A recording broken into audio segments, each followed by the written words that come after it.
If you're too young to remember the Cold War, there was a time when we weren't considered the only superpower in the world. We lived in daily fear of the Soviet Union, the other superpower, so much so that children in school would practice how to protect themselves in the event of a missile attack.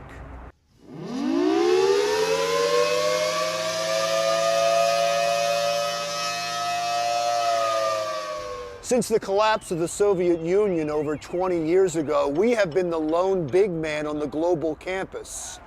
Nobody wants to go back to the days when two countries could wipe each other off the face of the earth. Which is why a recent headline jumped out at me. China is increasing its military spending by 11.2%. That's 20 years in a row of double-digit increases.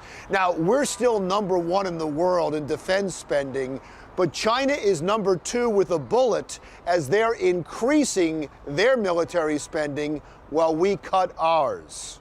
Especially troubling is the reason that China is giving for the buildup. Us. We're the reason. The Chinese government specifically said that they are increasing their military spending because of President Obama's new initiative to increase the U.S. military presence in the Asia-Pacific region. This is all starting to sound way too familiar.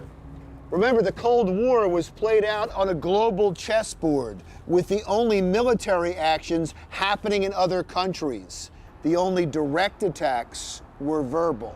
With that in mind, listen to Secretary of State Hillary Clinton talk about China's support of the Assad government in Syria.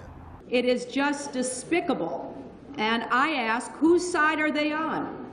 Look, I don't think you have to worry about going back to a time when children practice air raid drills in school, nowhere close. But it is worth pointing out that another superpower seems to be rising in the East, and that chill you feel in the air could very well be the start of the second Cold War.